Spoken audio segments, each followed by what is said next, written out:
How's it going, everybody? My name is Rinzler here, back again for another video, and welcome back to the channel. Today we're going to be discussing Gordon Freeman, the mute lead protagonist of the Half-Life series and one of the biggest badasses in all of video game history.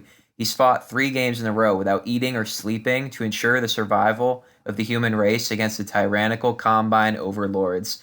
As much as it often looks like the Lambda Resistance doesn't have a shot in hell of ever reclaiming Earth, the one free man gives them the hope that they need to kick all kinds of ass. So I guess you could say that the Resistance is lucky to have Gordon on their side. But what if they didn't? What if for some reason Gordon had accepted Wallace Breen's offer at the end of Half-Life 2 to join and fight for the Combine during the war? Well, let's find that out together, shall we? But before I get into this, just a quick reminder that this is all hypothetical, and the real Gordon Freeman would of course never betray the Resistance. Not a chance in hell. The Resistance is like family to Gordon. So this is just a heads up that nothing that I say in this video is something that would ever actually happen in the game that we know. This is just for speculation purposes. So without further ado, let's discuss what would happen if Gordon Freeman joined the Combine. And of course that we're having Gordon accept Breen's offer to get into this, then that's where we'll start this scenario off. The first words that Gordon Freeman speaks in over 20 years are "I accept." Breen and everyone else in the room are very surprised, not only to hear him speak, but also because he's pulling a Benedict Arnold on the Resistance. Breen hesitantly releases Gordon from his pod and allows him to walk freely through the room. Keeping his eye on Gordon, Breen communicates with an advisor, telling it that Gordon has accepted his offer to join the Combine. Now, admittedly, there's every chance that the G-Man would show up right now to stop Gordon from doing anything else. The G-Man would probably just put him into cryosleep because he's not following the plans that he had set out for him. However, pretending that he wouldn't do this, the advisor tells Breen that Gordon needs to prove his devotion to the Combine by killing Alex Vance. Breen would then very slowly give Gordon a pistol and relays his task to him. Gordon would then shoot Alex in the head without hesitation, killing her instantly. Now, believe me, I love Alex Vance. She's one of my favorite video game characters of all time, and I'm not saying that he would do that because I hate Alex Vance. I would never ever want to see Alex get hurt and much less die, and hearing her cry at the end of Half-Life 2 Episode 2 broke my heart. But if Gordon is going full-on Combine this timeline, then I can't see him not being tasked with killing her to prove his devotion. And assuming that he was full-on Combine in this scenario, then I can't see him not killing Alex. I think that he would have killed Alex even if it was really unlikely in the actual game. In the context of this story, I truly believe he would have killed Alex, even if it really does make me sad just to say that. So the Combine are very impressed that Gordon betrayed his friends so easily and ask him to do the same to Eli. Mossman, however, steps in and tries to guard Eli, and Breen tries to make the advisor reconsider. But the advisors have run out of patience for Breen's plans and want the Resistance leader dead and dead now. Gordon waits for Mossman to move, but she instead punches Gordon and tries to get Eli free, but Gordon is too quick and guns them both down. Gordon spray paints the orange parts of his armor black and replaces the Resistance logo on his chest with a Combine logo instead.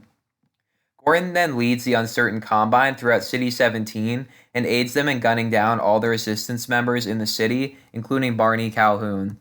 Now, as you all know from the games, just seeing what Gordon can do to an elite militaristic police force like the Combine, just imagine what he could do to a bunch of scrappy Resistance fighters. He'd probably tear through them like tissue paper, and he would be capable of liberating City 17 from any rebellion within a day, most likely, especially if he was, backed up by the Combine's advanced weaponry, various vehicles and creatures, and just their massively trained force. I don't see any scenario where Gordon backing the Combine wouldn't spell immediate doom for the Resistance.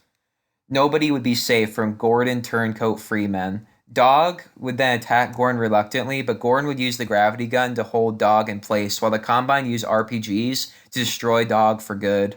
The Resistance at large are aware of the deaths of the Vances and all their comrades in City 17, but they aren't aware quite yet that Gordon was the one who killed them all. Kleiner and Magnuson would then take over as leaders of the Resistance and try to rally everyone back to White Forest. Speaking of White Forest, Gordon would then lead the Combine to White Forest, where he uses Magnusons to destroy the base and then kill both leaders. With this crushing defeat at White Forest, the resistance is futile, and most soldiers begin laying down their arms, knowing Gordon Freeman is no longer coming to save them, but is instead coming to destroy them. With this, Gordon had officially ensured the Combine's victory and total control of Earth once again. After the war, Gordon would likely either be simply killed by the Combine or sent to Antarctica to study the Borealis. Although I do believe if the G-Man hadn't put Gordon into cryo at this point, then he would probably do it right now. And there would be no Vortigaunts to save him this time because he killed them all. So in this timeline, Gordon joining the Combine would essentially lead to the deaths of the Vances, Barney, Dog, Kleiner, Magnuson, Mossman, and nearly every other member of the Resistance, and the Combine regaining firm control. The Citadel is never destroyed, Breen is never killed, and no rocket is ever launched into space. Gordon never helps Barney evacuate civilians, and his change in allegiance leads the Earth to complete authoritarian control. Gordon is the one free man no longer. Of course, this would never actually happen. The Gordon Freeman that we know and love would never ever betray the Resistance.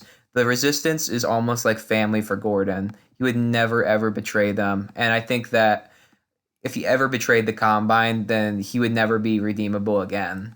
Nobody would ever love Gordon Freeman if he was fighting for the Combine. And quite frankly, it's really difficult to think about Gordon doing any sort of harm to any of the characters I just said that he would kill. But if Gordon for some reason just lost his mind and joined the Combine, then I truly do believe that the Combine's victory would have been completely ensured.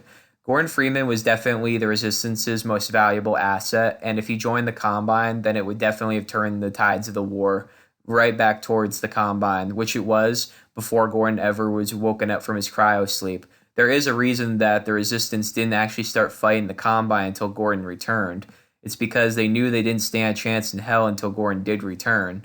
So if Gordon, for some reason, ever joined the Combine, then the Resistance would be put down probably within a month, possibly even sooner, considering how quick Gordon is to accomplish his missions.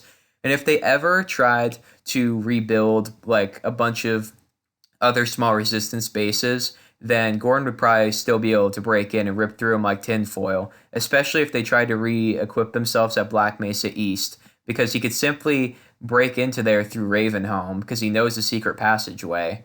So just even though it would be impossible to imagine Gordon ever join the Combine, just considering how much he loves everybody in the Resistance, I know that Gordon never talks, but it's weird. Gordon has like this sort of aura about him, this sort of family man aura where you just cannot imagine him doing any harm unless it's absolutely necessary.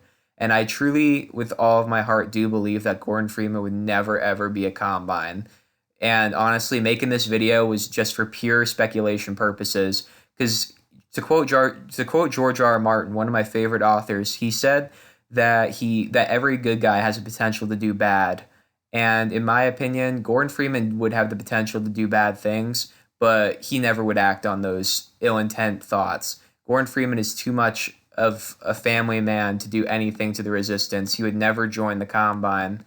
And this was just for speculation purposes, so please don't hate me. Please don't say that I would want any of these things to happen, but if Gordon ever joined the Combine, then I just cannot imagine him not doing all these things. But as we all know, Gordon is a Resistance fighter through and through. He loves all of the Resistance members, especially Eli, Alex, Kleiner, Barney, all those guys. He cares for them too much to ever do any harm to them. So he would never pull a Benedict Arnold on them. But for the sake of this video, if he ever joined the Combine, the Resistance would be screwed. So thank you guys for watching this what if scenario video. If you enjoyed it, remember to give it a thumbs up. Share this video with all of your friends and family on all your various social media platforms. Ring the notification bell and let me know in the comments down below what you liked and didn't like about this video, and offer up some other possible scenarios either for the Half-Life series or some other series that I haven't discussed yet on the channel. And I'll see all you dudes and chicks in the next video.